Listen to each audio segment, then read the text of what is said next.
Welcome back to Happy Place Cooking. Today I am going to be making some peach habanero jam, or at least I hope that's what I'm going to be making. I grew these all by myself. I'm so excited. I actually have probably about 2 dozen more, maybe even more than that just haven't matured. But these are some nice little habaneros. I did not grow these. I purchased those.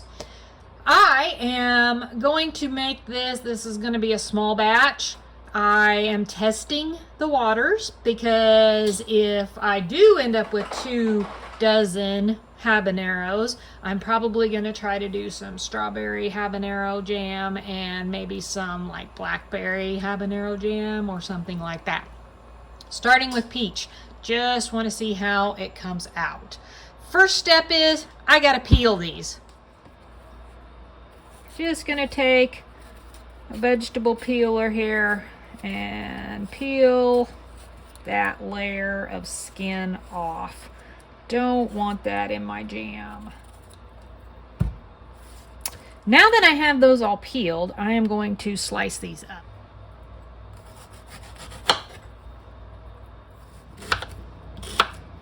Those 2 peaches were approximately a pound, so you want about 1 pound of peaches for 2 habaneros.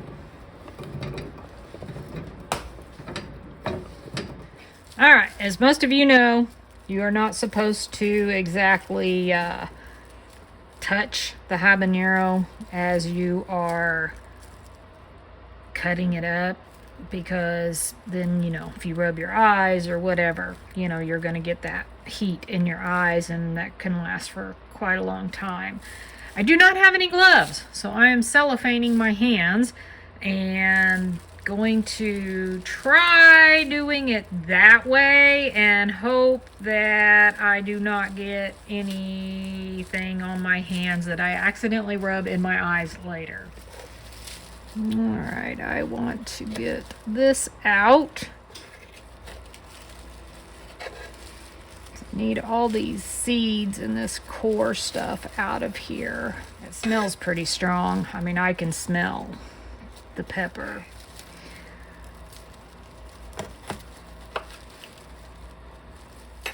Dice these up.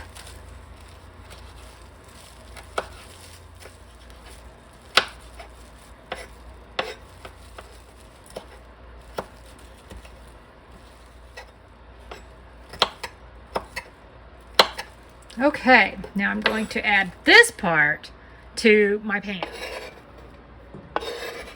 I'm going to add 2 cups of sugar. I'm really hoping that's not going to be too sweet. And 2 tablespoons of lemon juice. Now I'm going to turn the heat on about a low to medium, and this is going to end up melting. And it's going to cook for probably a good 15 to 20 minutes or so, maybe 30. Needs to be stirred regularly. Don't want it to stick to the bottom. It needs to come to a boil, and then it kind of just needs to sit there and low boil until it's pretty much the consistency that I want. In order to check the consistency, I'll have to add it to a little bit to a plate and put it in the refrigerator for a few minutes, and then see how thick it becomes.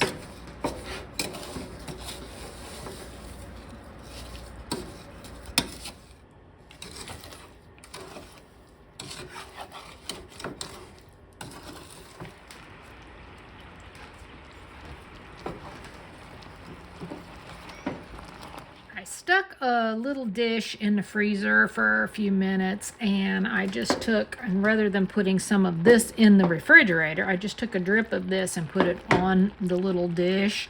And when it's the right consistency, you're going to know, because it will basically harden up immediately. This was pretty much exactly what I wanted consistency wise. Now obviously you can see there's still big fruits and stuff chunks in this. Don't want that. So I am going to put this in my blender and blend it up until it's nice and smooth.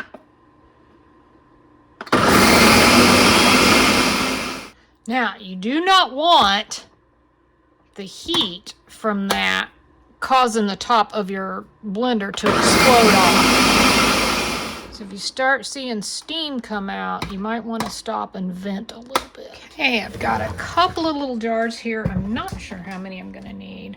Need this to be about 1/4 of an inch or so from the top of the jar. That's probably good. Might have too much for 2 jars. I don't know. All right. Put my lid on now.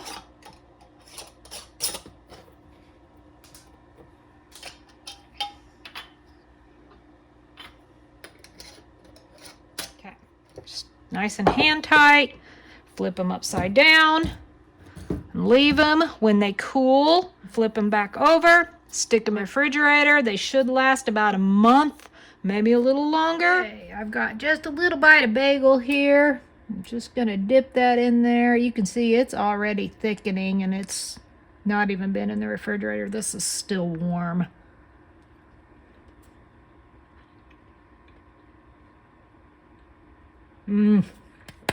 That is really good. Yay! That's so fun.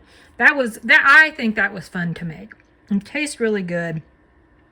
Now, if you don't like a lot of heat, you might want to only use 1 habanero. If you want extra heat, you might want to use 3. I think this is pretty perfect. You want a good mixture, I think, of heat and sweet. Now, you can put this directly on some toast, on your bagel, on some crackers, or you could maybe use a little cream cheese and put some cream cheese on it and then put a little bit of this on the, yeah, that's what I'm thinking. A bagel covered in cream cheese with this smothered on top. Ooh, yeah, I think that sounds delicious. I think it would be good on waffles or pancakes. Also, you could even use this on meats. So if you wanted to do maybe some pork chops smothered in peach habanero, oh my goodness. I just think that would be scrumptious. So have you made your own jams? If you have, what flavors did you do? Comment below, let me know. Thanks so much for watching. Happy eating.